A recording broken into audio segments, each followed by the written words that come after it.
Target ang mga masiselang isyu ng lipunan na sangkot ang ilang mga ahensya ng gobyerno at mga personalidad. Hihimayin ang iba't ibang mga isyu, balita at usapin. Puntirya ang mga tiwali at ilalantad ang mga mali sa pamahalaan. Walang sasantuhin. Tamaan na ang tamaan. Kung salot ka sa bayan, sapul ka ni Rex Cayano sa Target. On air. Oras hatid sa inyo ng Grand 88 Gaming Corporation. Yung sinasabing pagbitiw bilang Senate Blue Ribbon Committee. Alam nyo, yung pwesto na yan, isa ho yan dun ho sa pinakamakapangyarihang pwesto. Diyan ho sa Senado, mga kaibigan, yung Senate Blue Ribbon Committee. Kumbaga, yan ho yung mga nag-iimbestiga, yung Blue Ribbon Committee. At mukhang hindi ho interesado si Senador Chis Escudero. And tanong, sino ipapalit na magiging chairman ng Senate Blue Ribbon Committee matapos na hong mag-resign si Senador Francis Tolentino. Kasi nga ho, sa 2025, kumbaga next year, 2024, napakabilis na. Yung sinasabing midterm election, kumbaga meron hong 12 senador. Siyempre, kailangan mahaba ho yung preparasyon ho yan. Hindi ho biro ho yan. Kung tatakbo kang senador, kumbagay Luzon, Visayas, Mindanao. Ngayon, may nabasa ho tayo sa isang news items ho mga kaibigan. Mukhang hindi ho interesado. Itong si Senador Chis Escudero na pamunuan yung Senate Blue Ribbon Committee, mga kaibigan. Kaya ang paliwanag ho dyan ni Senador Chis Escudero, ito ho yung taga Sorsogon. Teka, speaking of Sorsogon, abay mukhang number 1 tourist spot. Kumbagay dadagsain ang ngayong Christmas season ay itong Sorsogon City at isa sa pinakamagandahong beach o pasyalan yung Sorsogon. At taga dyan po, kumbaga yan ang pinaka-province o hometown. O sabi nga ho, produkto ng Sorsogon province. Itong si Senador Chis Escudero. Mukhang hindi ho interesado ho yung mama na pamunuan itong Senate Blue Ribbon Committee. Kasi ayon ho kay Escudero, hindi daw ho niya tatanggapin sakaling ialok ko sa kanya bilang posisyon. Dahil hindi naman ho niya hinahangad na maging pinuno anyang committee na yan. Sa madalit salita, kumbaga nagpauna na ho agad ng press release ho yung mama na sinasabi ho ni Escudero, teka, kung sakaling ialok ho sa akin, hindi ko ho tatanggapin na pamunuan yung Senate Blue Ribbon Committee. Kumbaga isa ho yan sa pinakamakapangyarihang committee. Diyan ho sa Senado, mga kaibigan, kaya nagpauna na ho siya. Teka, hindi ako interesado.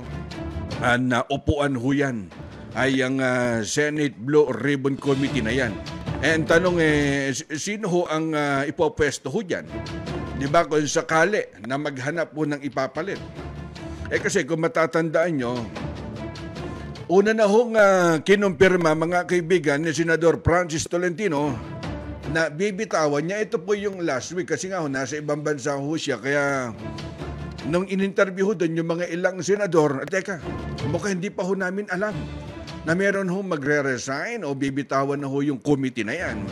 Kaya una na ho sinabi ho ni Senate President, itong si Juan Miguel Zubiri, di ba ng mga abogado ho ng senador na maaari daw hong pamulit kay Tolentino, kung sakali, kumbaga tuluyan na. At yan naman ho, inire-respeto ng mga kapwa senador, mga kaibigan. Kabilang ho dun sa mga abogadong senador, nandyan po sina Escudero, sina Alan Peter Cayetano, sina Angara. Alam nyo, mas bagay na pamunuan kung Senate Blue Ribbon Committee, parang bagay ho dyan. Ito si Senador Alan Peter Cayetano.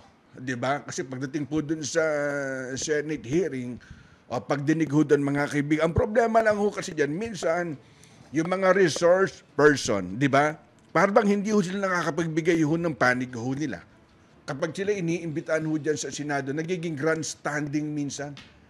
Di ba kapag may malaking usapin, nagigisahin ka ho dyan sa Senado, mga kaibigan, kaya yung iba mas interesado na sa House of Representatives, dyan ho sa Congress, mga kaibigan, kasi meron ho silang oras para i-depensa, di ba, yung sarili ho nila. Minsan ho kasi, pagdating ho sa Senate, yung resource person ho doon, halos maghapon.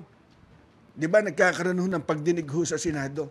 Halos kokonti lang ho yung masasabi ho niya. Nangyayari parang minsan introduction, bakit ka mo? Di ba, sa dami na inimbestigahan, dyan ho sa Senado, mga kaibigan, kumbaga mabibilang mo lang doon sa palad mo, kung sino ho yun talagang nagkakaroon ho ng magandang resulta. Pagdinig ho doon sa Senate hearing, mga kaibigan. Kaya ito napaka-powerful na committee. Kumbaga, isa ho to sa pinakamakapangyarihan. Yung Senate Blue Ribbon Committee. Siguro, alam na ho nila yan kung sino ipapalito niyan. Kasi kung kakausapin ho natin dyan ang kampo ni Senador Francis Tolentino, natural, maghahandaan na ho nila yung midterm election. Bakit kamo? Marami ho sila dyan. Kumbaga, yung batch ho yan ni Senator Bato, Bongo, ni na Francis Tolentino. Kasi every midterm election ho, 12 senador, yan ho yung pinapalitan. Kaya kada eleksyon, lagi ho may napapalito dyan 12 senador. Siguro isa ho yun, doon ho sa preparasyon ni Senator Francis Tolentino. Oras hatid sa inyo ng Grand 88 Gaming Corporation. Sumainyo ang isa na namang makabuluhang edisyon ng Target On Air. Kasama si Rex Kayanong. Abangan muli bukas alas 3 hanggang alas 4 ng hapon. Kung salot ka sa bayan, ikaw ang isusunod ni Rex Kayanong na Target On Air. Nangunguna sa balita, impormasyon, musika, komentaryo at serbisyo publiko. Ito ang DZME 1530. Una sa kanan, ang himpilang may paninindigan.